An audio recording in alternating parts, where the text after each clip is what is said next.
I was very, very nervous about leaving corporate America, like terrified, um, growing up in, um, all of my family really believed in like having a 9 to 5. Mm-hmm. Like they would be like, don't leave that good job with them good benefits and that good health care. Mm-hmm. And I didn't tell anybody that I left corporate America when I did. Mm-hmm. I didn't even tell my family. Welcome to Behind the Work, the show where we dive deep into the business, life, and careers of people doing some amazing things in the world. I'm your host, Jessica Santana, and I'm bringing you the stories behind the sexy and unsexy parts of success. So whether you're working at a company, building your business, or you're just trying to level up, this is for you. At Behind the Work, we believe that we all have to go up together, so make sure you're tapped in. Hey, everyone. Welcome back to another episode of Behind the Work, where we dive deep in the behind the scenes of the business, life, and careers of people who are doing some amazing things in the world. I'm your host, Jessica Santana, and today I'm really excited because whether you are tuning in from your desk, your kitchen, or your dining room table, I have one of the most phenomenal people as a guest on today's show. And for the sake of formality, because she is a homegirl, I am going to read you her bio. And so today, let's welcome Latesha Byrd. Claps, woo! Latesha is the CEO of Perfeqta and serves as an advisor to executives looking to create and nurture a remarkable culture within their organizations and invest in their talent. She strives to help companies align employee growth to company growth in an equitable fashion. A certified career coach, talent developer, and lifelong advocate of creating safe spaces and building equitable communities and cultures, she helps mission-driven, fast-growing companies drive inclusion, retention, team performance, and employee satisfaction. She's been featured in Forbes, Black Enterprise, the New York Times, and more. She has had some of the most phenomenal clients in the world, including Google, Amazon, Bleacher Report, HubSpot, Zapier, and SAP. I am so excited to have you. Welcome to the show. Thank you for having me, Jess. Of course.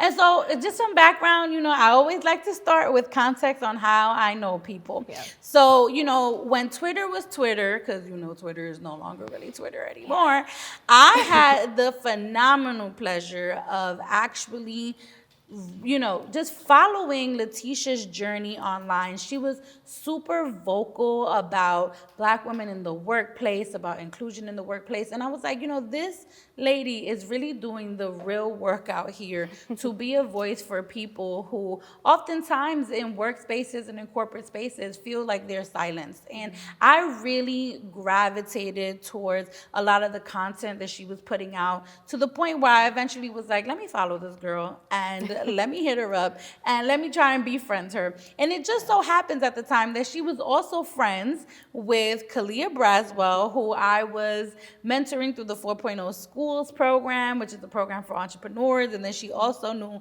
someone that I had recently been introduced to named Sherelle Dorsey. And they were all like based in North Carolina at the time. And they were a crew. And I was like, these are some really phenomenal ladies that built online identities that I was like really attracted to. And I was super happy when our relationship, transferred from being, an online relationship to an in-person relationship. Latesha came out to LA. Yes. We had a good time. This was like, what? COVID-ish It was era. COVID-ish, real secret trip. Nobody knew about it. A secret trip no one knew away. about. But it was such a phenomenal time. And honestly, who she is online is who she is in person. And that I appreciate in terms of consistency. Thank you. Of course. Oh, I feel so special. You should. Okay, so let's start with like the very beginning, right? I obviously know a little bit about your background and what got you to the point of your entrepreneurial journey, but take us back to little Latesha, who was in North Carolina. What was she like? What were her likes and her dislikes and even her big dreams and aspirations? I don't even know where to start. Little Latesha was a dreamer, I was very into school. I loved math, and I was the only child. So I spent a lot of time at home with my thoughts inside. I've always been very girly, so I was not an outside girl, did not like getting my clothes dirty, so I was always home reading, writing. I was reading like Maya Angelou at the age of like 9. And so I also grew up in a single parent household. You know, my mom worked so hard to raise me, 2 or 3 jobs at a time, right? And so through that and just seeing how hard she was working, I was like, man, I gotta make it out here. I gotta make it out here. And so I've always been very, very ambitious. I always knew that I was going to be successful. The how, I didn't have that quite figured out, but I knew that where I came from was like not something that I wanted to go back to. So that led me to being extremely hardworking and ambitious. I got my first job at 15 at McDonald's, making $5.35 an hour. Thought I was like killing it, you know? Even when I was in high school, I was working 30 hours a week and training employees, and I still made great grades. I was still AB student, you know, school came very easy to me. But then when I got to college, I was super involved on campus, super involved in a lot of organizations, and I had 5 internships, 5. Again, I was a hustler, okay? Because I was like, I gotta make money, I gotta be successful, and college was my only way out. And so I went straight to grad school. After college, I went to UNC Charlotte and then NC State. But after I graduated from UNC Charlotte, I had a job offer waiting on me even after I finished grad school. And so that really led to people asking for career advice. They would ask me like, how did you get into grad school? How'd you get that job offer? How'd you get this? How'd you, you know? And I was like, okay, let me start helping the people. And so as I started helping my friends, family members, classmates, my sorority sisters, we started seeing results from that. I remember one of my profiles, Jessica, I helped her with her resume. And she was like, girl, I got a $50,000 salary increase. I was like, word? Okay, well, I'm gonna have to charge for this because y'all making money off of me. And I was just doing this for fun. And so that led me to starting my business at 25. But I think, you know, I credit a lot of like how I was raised and what I saw growing up to, it literally led me into starting this business. And I always tell people that, you know how you as a CEO, they say that you are a founder of a business, right? I feel like my business found me, so.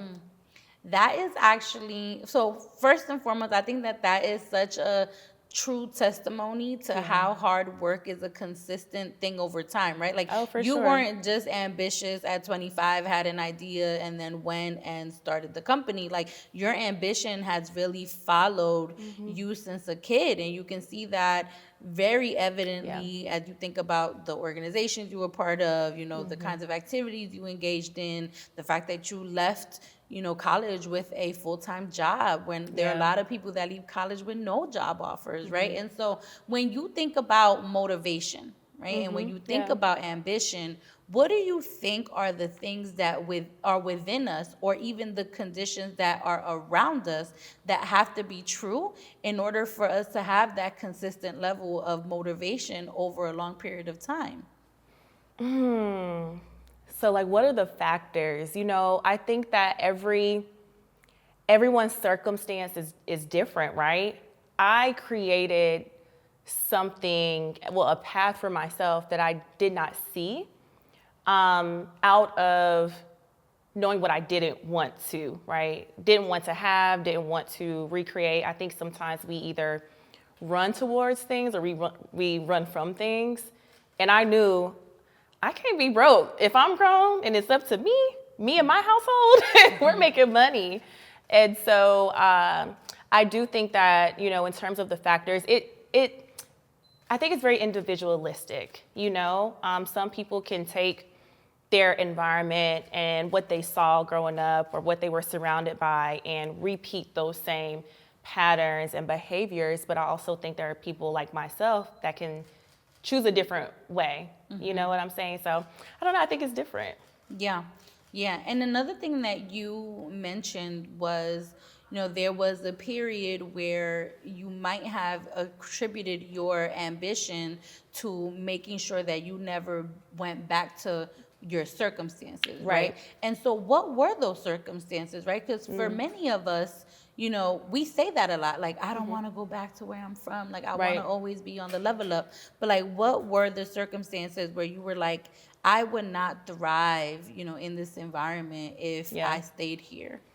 I would say the number one thing was just centering money as this like focal point. Like, I was a kid worrying about money. Why am I worried about paying bills at 6? You know what I'm saying? And so I really had to personally rebuild my relationship with money. So, there's books out there like The Energy of Money, which I love that book. That changed my life. The Psychology of Money is a good one.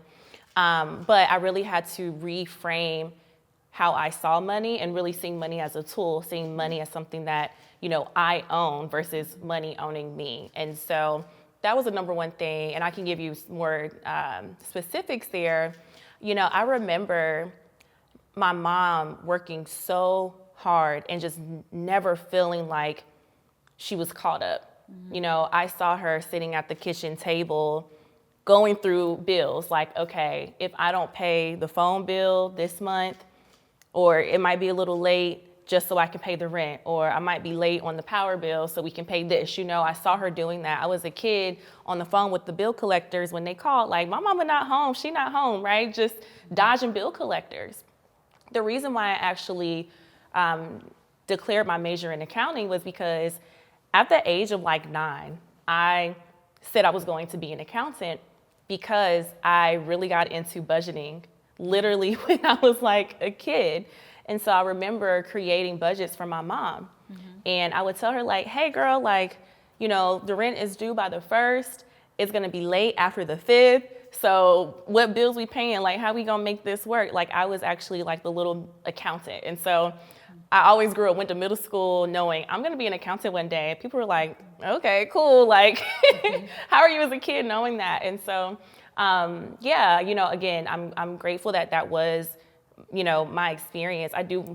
Don't want my kids, if I have kids, to go through that, But yeah, that was the biggest thing is I don't want to wake up and worry about money or where my next meal is going to come from or, how I'm going to pay this bill. Yeah, it's so interesting. There might be something to this accounting thing because, that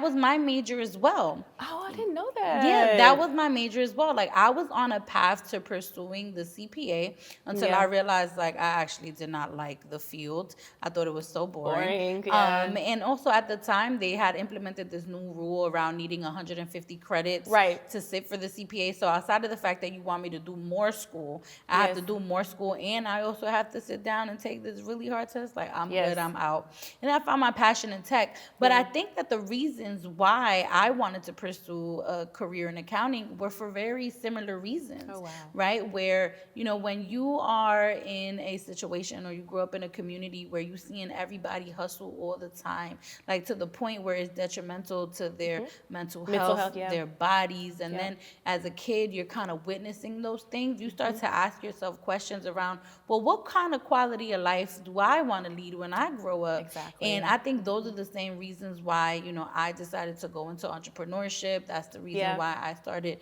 to even think about my own relationship with money. And so I think there is a theme there around like growing up a certain way that leads you to make certain decisions, right? Absolutely. And so I took it all the way. I got the CPA. You actually sat for the exam. Oh, yeah. Good for you. That thing was hard.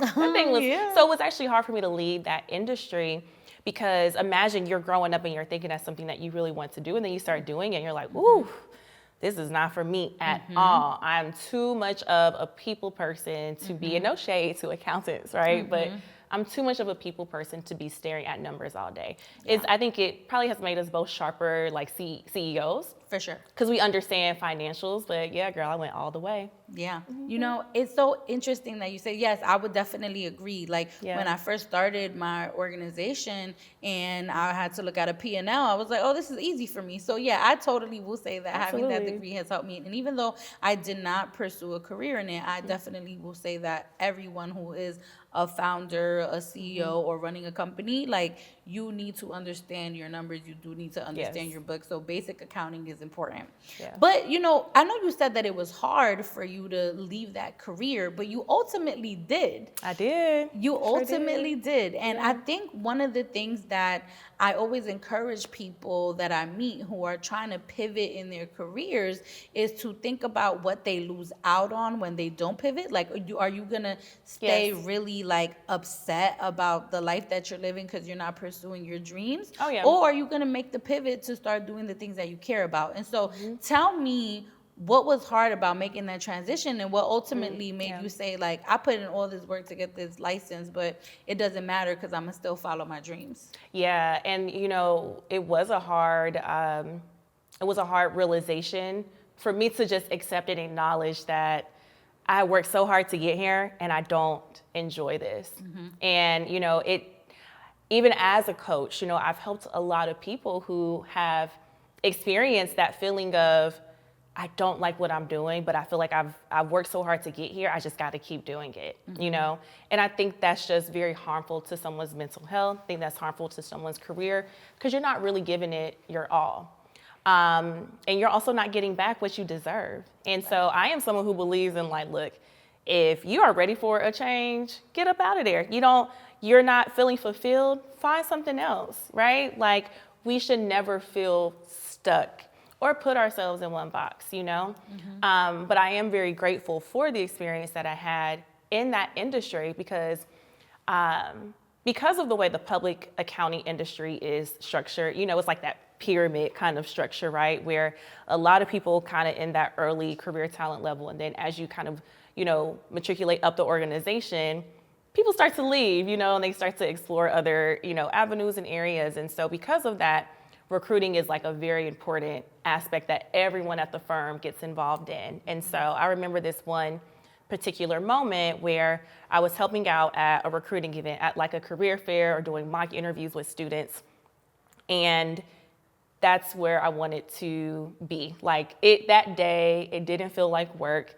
The students were like crying to me, telling me their career goals. It felt very natural, and I'm giving them career advice. I'm like, oh my gosh, like if I could do this forever, at least that's what I thought at the time. Like, I don't want to go back to my job. I want to do this. And so that was a moment where I realized I wanted to shift and transition into a recruiting role, right?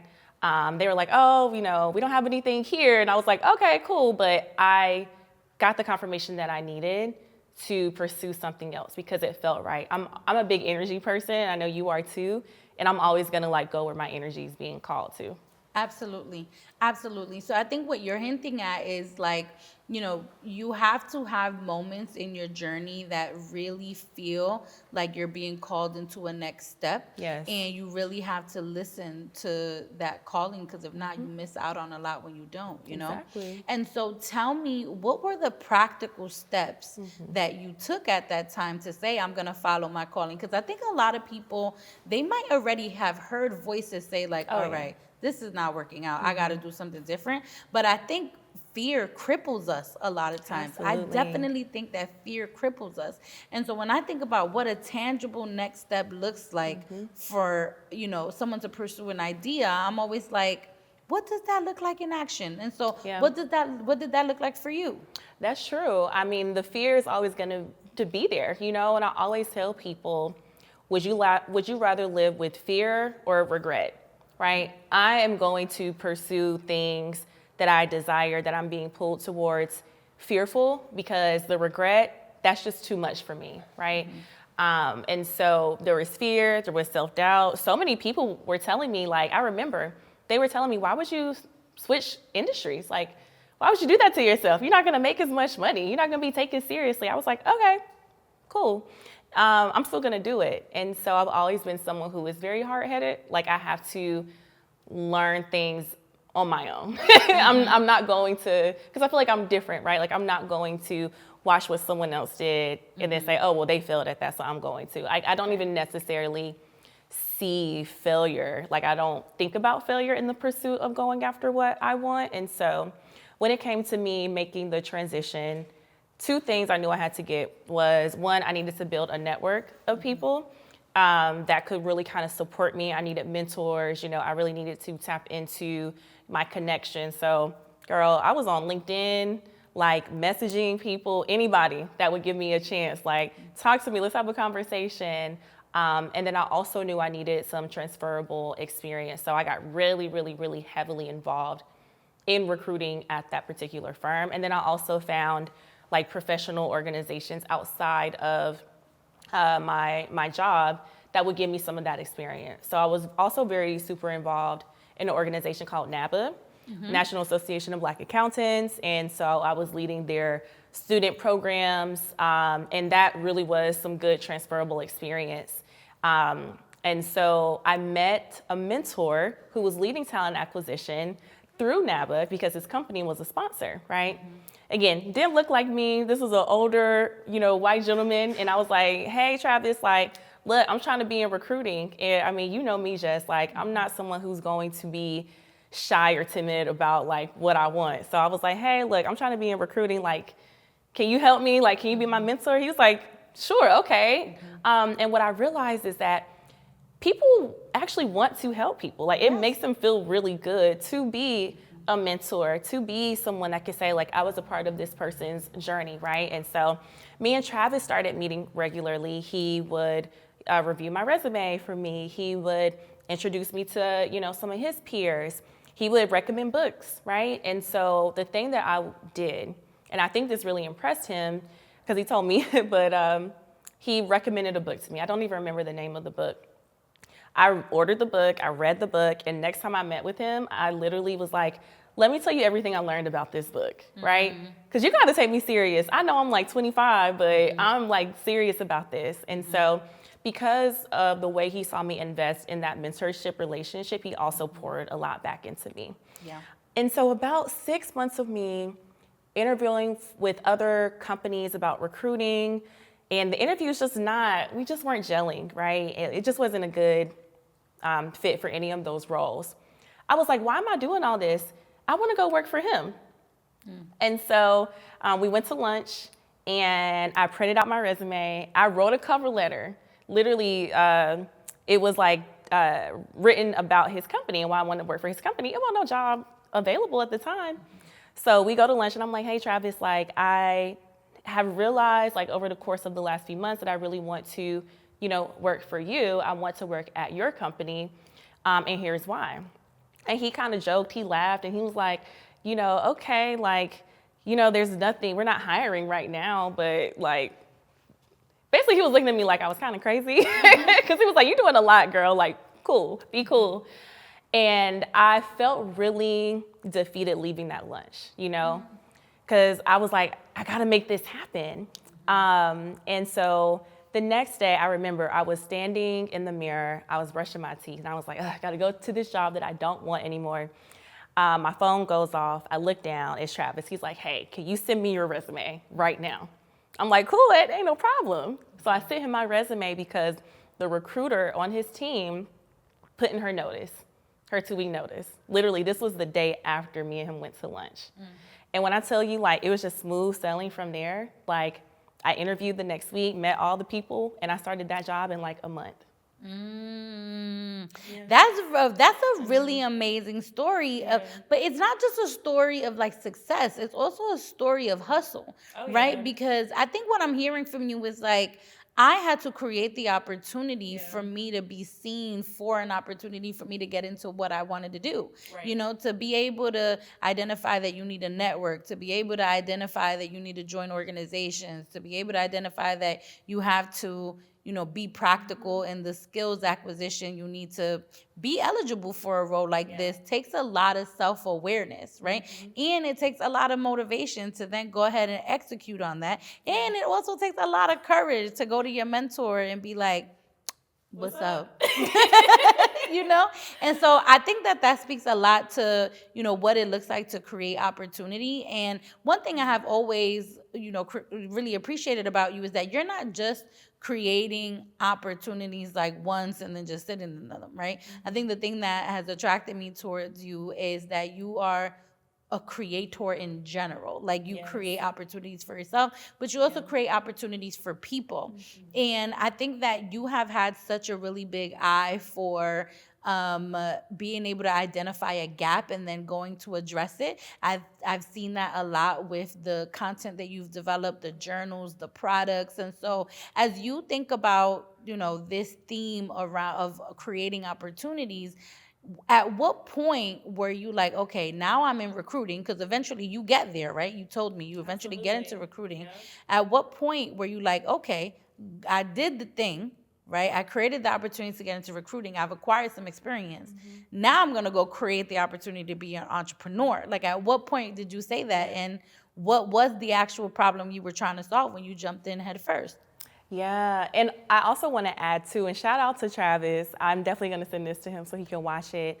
I started my business at the same time when I made this leap into recruiting. And so my thought process was I can actually get, real world experience of what hiring, recruiting, interviewing, all of that looks like on the inside. That would help me be a better career coach to my clients. And so I had already started my business while also transitioning into a new industry. However, I love recruiting. I'm not going to lie. I actually really enjoyed that particular role, but my business started growing. And so I'm doing both at the same time. And when I say I'm doing both at the same time, I mean, recruiting is a very visible, hands-on role. It's not like I'm, sitting, and this was pre-COVID, right? Like, we are going into the office every single day. And so I could not just be, at home on my desk, working on my business, making sure my job doesn't know, it was none of that. I had to actually work. So I was working on my business before work. I'm waking up early, maybe doing a little 5 to 9, then I'm going into my 9 to 5. Even on my lunch breaks, I was going to Barnes & Noble. I remember Barnes & Noble was 2 blocks away from the office. I would go there on my lunch hour and I would work. I would go home and work. I did this for a minute, girl. And it got to a point where I was trying to hide it, but they eventually found out about my business. And I remember I was sitting down with the chief people officer, and she was like, yeah, we have to do an investigation. And I was like, dang, okay, do what y'all gotta do. But I'm over here am I going to shut my business down? Am I going to what am I gonna do? This is my consistent income. And that moment was when I realized, if I have to bet on myself and they're like, okay, Latesha, you can't run this business and do this job, I'm out of here. I'm gonna have to run my business. So that decision allowed me to realize, you really gotta go hard on this. Luckily, though, they did come back and they said, okay, you're good. You can do both. Just don't do your business work on our laptop. I was like, okay, cool. I'm not doing that anyways. I don't think I was, but I actually ended up leaving corporate within probably not even a year after that happened. I was learning a lot on the job. I also got involved in what they called IND, Inclusion and Diversity at the time. I was loving that. I was creating recruiting programs and internship programs. I was being mentored, but I just was like, I gotta get out of here, because my business revenue really started getting very, very close to what I was making in my corporate salary. It wasn't all the way there, but it was close enough for me to pay my bills. And so I ended up leaving or moving out of my current place. I had a beautiful, beautiful loft that I loved. I went and got a roommate. I stopped getting my nails done. I'm big on that. Stopped getting my hair done. I had to go on a budget. So I started saving. And I remember sitting in a lunch with a friend who's an entrepreneur. And I was like, yeah, I'm gonna leave corporate America when I'm 30. And she was like, well, why 30? And I was like, I don't know, it just feels like a good age. She's like, but why? And so, yeah, I left corporate America. Actually, next Tuesday, will be my 7-year anniversary of being on my own. So, Amazing. yeah, I left corporate at 28 and never looked back. Well, congratulations, because 7 years in business is not an easy thing. Like, Yeah. I've been in business now for 10 years, and thinking back to like the last decade, I've been like, wow, like I did that, you know? And there's so many people out here that are Yeah. not able to keep a business running for that long. Absolutely. And so one of the things that I feel like you were hinting at a little bit was like the unsexy parts of success, like having to like go to the office and then do your job, and then having to go from your 9 to 5 to your 5 to 9, and then probably having to drink mad espressos to keep Yes. you up because you're mad tired, right? But through it all, you were just like, I really believe in myself, and I believe in the vision of what I'm trying to create, right? And for a lot of people who are trying to figure out how will they take this leap into entrepreneurship, for some of them it is really scary to like work, a full-time job and to work, their business visions. But I always say to people like, hey, at some point, right, like if you do this well, like all the hard work and all of the dedication will actually pay off. Because I remember even myself, Latesha, there were so many moments where Ev and I would be in the office from like 9 to 7, because we were in management consulting, and then we would go to each other's houses from like 7 p.m. to like midnight, 2 a.m. sometimes, to really make things pop and work, only to get back up by 8 a.m. to be back in the office by 9, right? And so these are the unsexy parts of success that folks don't talk about, and it really does require hustle. So one of the next questions I have for you.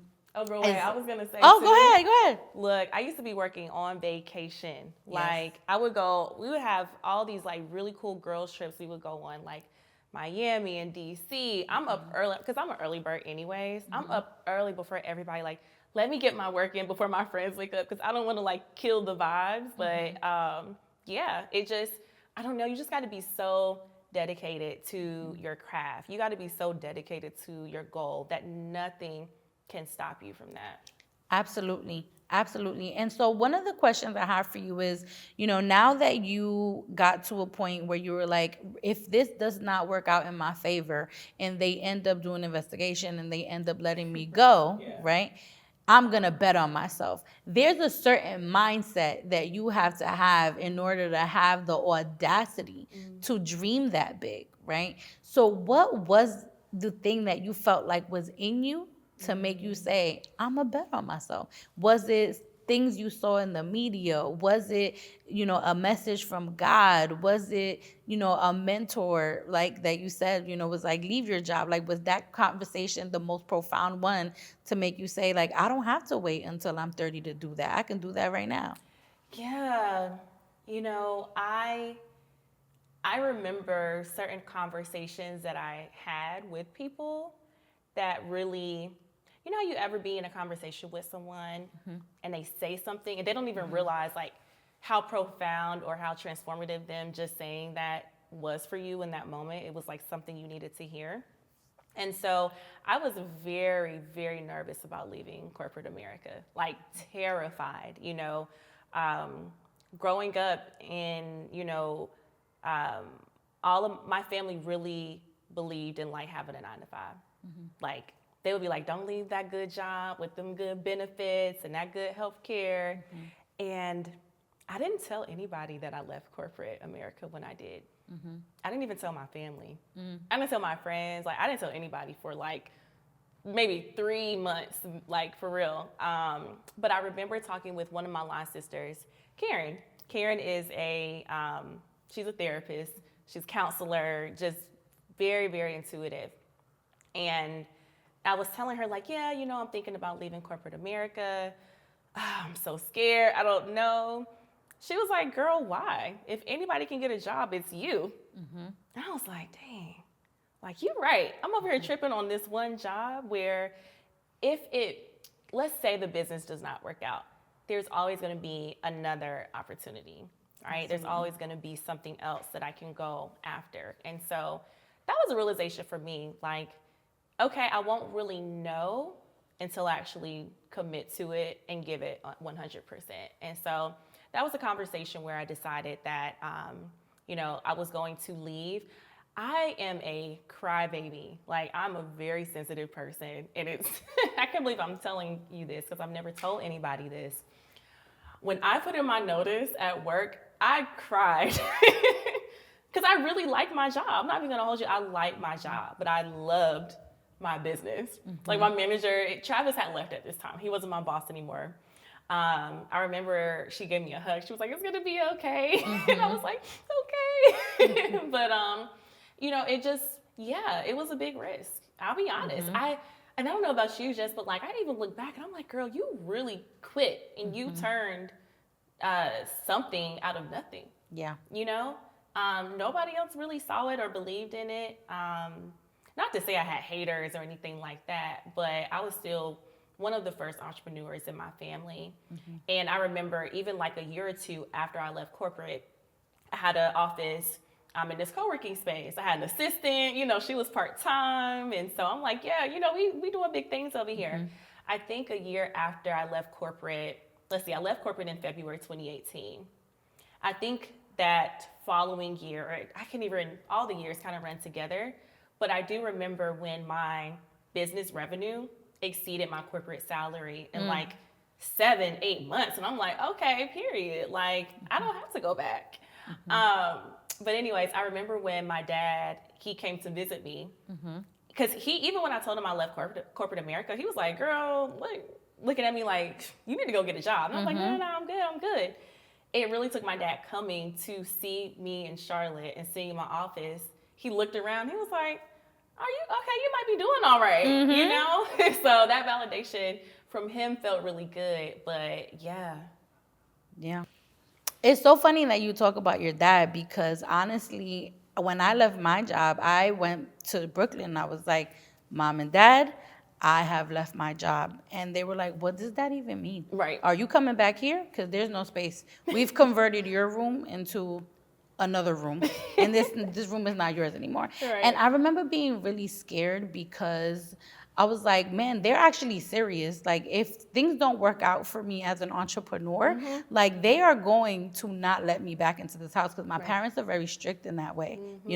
I also remember the moment where I felt validated by my father as well, because I ended up doing a campaign called Tecnolochicas, which was like this promotion of Latinas in technology on Univision. And my dad saw me on TV. Aww. And it was at that point where he was like, okay. Right. Like, I see it now. She's not in my house. She doesn't ask me for money. And she's on TV. At some point, she's okay. And I remember getting on the phone with him, and he was just like, okay, I think things are going to work out for you. Aww. He was like, the rules still stand. You definitely can't come back here. Right. But the reality is, like, you're doing what you got to do. And I believe in, the fact that you can make it happen. Yeah. And so I think, for many of us, especially as first-time entrepreneurs, it can be really, really a moment in our lives where things can get scary, because, we don't have a lot of things to go back to. Right. And then also for first-time entrepreneurs, it is a really hard concept for people to grasp that failure is really not the same in our communities as it is in other ones, right? Yeah. Like, homeboy that went to Harvard and dropped out, and had mommy and daddy back in Connecticut, that he could go back home to, like, his level of risk tolerance is very different than our level of risk tolerance, right? And one thing that you mentioned was you didn't feel good until you saw, that your salary was replaced within 7 to 8 months. And that's when you were like, I can breathe, right? Yeah. And so what advice do you have for, first-time entrepreneurs as they are embarking on their journeys to taking their dreams full-time? So that's such a good question. I would say that you got to focus on making money. I mean, yes, it's good to have, a website, because, people need to be able to contact you, right? But like, you really got to figure out how you are going to make money. So where are your customers at? How are you getting access to your customers? What are you selling to them? Charge your worth. don't be out here doing a lot of free things. And I know I had to be very strict about that when I started my business because people were like, "Oh yeah, you're good at this. Like, come and help me, coach me, girl." And I was like, how am I gonna pay my bills if 24/7, like if I'm not working or going after a money, going after a sale, I'm not going to eat, right? And so I would say like focus on sales, focus on sales. Like you can get the cute fancy branding if you want to, but if that is not translating into customer acquisition, I wouldn't spend time on that. So spending time on how to make money. I would also say having a really good village. Like, you know, when we met, I did have that crew of friends who were all entrepreneurs as well, like Kalia, you know, like Sherelle, like our homegirls Raven and Quinn, who were all just out here trying to make it. And everyone's grown so much, and I'm so proud of them. But had it not been for me having friends and a village of entrepreneurs, I don't know, like who I would have been able to really truly, you know, rely on for that emotional safety, for that encouragement, or to just say, hey, can I bounce this idea off of you? You know, am I thinking about this the right way? Should I be trying something else? Or just having some folks that you, like we used to stay up all night sometimes and work. We used to co-work together every day, super late, like you said, like you and Ev, like until 1, 2 a.m. some nights, right? Keep grinding. Also, don't tell everyone what you are trying to do. And if you do, just realize that some people won't understand it. You know, they won't understand it. They won't get it. And one of my favorite quotes is that people will ask you why you did it at first, and then they'll ask you how you did it. Yes, people will absolutely ask you why you did it, but not how you did it. And honestly, I think I've gotten to a place in my own entrepreneurial journey where that question doesn't trigger me anymore. Yeah. Because there was a point where people were so focused on, well, why'd you do it and how, like, and why'd you do it and what was the purpose, that they actually didn't see the behind the scenes Right. of like how my humanity was really at stake Girl. for a really long period of time with all of the sacrifices that I was making to make my dreams work. And I think that it created an environment where I was like, no new friends. Like, I don't want no new friends. Like, if you Yeah. wasn't with me from the bottom, like, you're not going to be with me when I'm on the top. And I remember being like, this is a little toxic, Jess. Like, you're going to have to grow out of this. But I realized it's like, you can't expect for people that have not lived your life to understand the who, the what, the where, the when, the why, and the how, because they'll never have an appreciation for it. But you will find the tribe of people who will, be able to speak to the journey that you've been on. And even if that is just one or two people, I think that is fantastic. Absolutely. And so, one of the last things I think you also mentioned was the importance of making sure that in this process you did less talking and you did more action.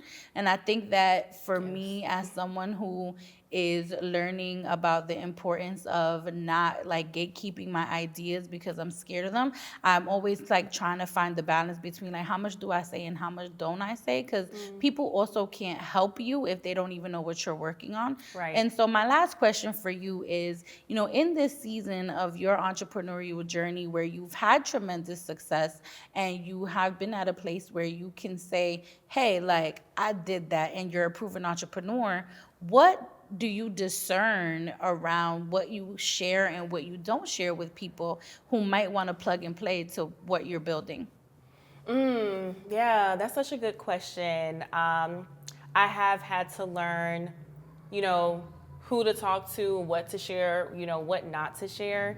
I think on the personal level, I have always struggled with vulnerability. And, it's funny that earlier you said something around people not seeing your humanity. And I realized that I am someone who presents very well. I present always like I have it all together. Well, I think that's the Capricorn in me. And sometimes I'm so calm externally, but internally I'm just like, I'm going through it, and I'm struggling. And so I remember trying to carry this persona of just being so perfect, like Little Miss Perfect, because I wanted to look like I knew what I was doing, right? And I remember again talking to, I think it was Karen. I was like, yeah, girl, like every time I see people, they always bigging me up. They always hyping me up. Like, don't nobody ask me how I'm doing. They just assume that I'm good. And she's like, well, tell people how you're really doing. You don't have to be perfect all the time. And so that was a lesson in vulnerability. If I needed help, asking people for help, if I was having a hard time, sharing that I'm having a hard time. But I think, when it comes to telling people things, that discernment around who to tell things to, I've always been kind of private about it until I feel like the timing is right, unless strategically it makes sense for me to bring people along the journey, right? And I think now, as I've gotten more mature in entrepreneurship, like, I am comfortable with telling people, like, look, I'm still trying to figure this whole thing out, right now, I mean, I'm in a season of a pivot. I'm in a season of repositioning the business that does focus on, inclusive leadership, coaching, strategy, to, really building out a full-scale workplace culture consultancy. When people ask me how I'm doing in this industry now, I'm like, we're making it, and so I'm working on reframing my language too, and maybe saying, like, hey, we've had some tough times, but I know we're gonna push through it. So I think it's just, man, you got to learn to be vulnerable with the right people, have your outlets, but also don't feel so compelled to present perfectly, because people want to know that you're a human. They want to be able to relate to you. So finding that balance, I think, is really important. For sure. And so when you think about your 10-year vision for Perfeqta and where you want to take the company and what you want your legacy to be, what would you say that is? It's funny you ask, because I just worked on that with my coach yesterday. I am someone who's kind of like flowing through it, figuring things out, but we actually really did sit down and do an exercise. He asked me to close my eyes. He was like, close your eyes, and I want you to, envision, like, where you are, what are you doing? I was like, I'm at my beach house. He's like, girl, about work. I was like, yeah, I'm in my beach house. I'm in Jamaica. He's like, okay, like, for real, like, a client calls you, what are you doing? I was like, oh, okay. And so I visualized a client calling me who is a CEO of this, large company, maybe a Fortune 100, 500 company, and they're about to have some massive, like, people or talent changes, right? Whether they are doing some mass restructuring, layoffs, or they're making some big pivots, or, like, there's just a huge announcement. And the CEO needs help on how to craft that message to his employees, how to craft his vision to his employees. That's the type of stuff that I want to do. And so I see myself being like the Olivia Pope of, like, company culture, workplace culture, where if a CEO or a leader is having a big kind of talent, people, culture, problem they're trying to navigate, they're like, yo, get Latesha on the line. And so ultimately that's what I am working towards. I'm not gonna say I'm not there yet, because I kind of already do that, but that's what I see for my 10-year vision, still continuing to grow Perfeqta. I see us, really having a whole roster of amazing clients, from nonprofits to which we work with, tech, finance, sports, just so many different industries we can really tap into, right? Making sure that these organizations are committed to building emotionally safe and inclusive workplaces for everyone, making sure that employees really feel invested and supported in and cared for. That's something that's really important to me. Also, like, having a whole series of books on workplace culture and leadership development. I see myself even going back to a university maybe and speaking, or actually having a course at a university. Like, there's so many different things that I want to do. But I'm going to say that beach house in Jamaica is for sure going to happen. Oh, no, it's for sure going to Yeah. happen. Yeah, And yeah. I can just imagine you there with your nice little pina colada. Yes. It's going to be me, you, and Kate. No, Right. well, Latesha, thank you so much for being with you. us. I really appreciate you, who you are, what you bring to the world. Thanks for your energy. Thanks for your commitment to us. And honestly, I'm just so proud of everything you've done. I think it really matters to see people in leadership that look like you, that that look like me, that look like many of our peers. And I'm really excited to see what's going to come with Perfeqta. Thank you, Jess. Of course. All right, everyone. Thanks for tuning in to today's episode. Really appreciate it. Make sure that you subscribe to the podcast, follow us on YouTube, and also follow us on social media. Until next week. Mwah. Thanks for listening to Behind the Work. If you enjoyed this episode, don't forget to subscribe, leave a rating and a review. Follow us on YouTube and on social media. I want to hear how this show is leaving an impact on you.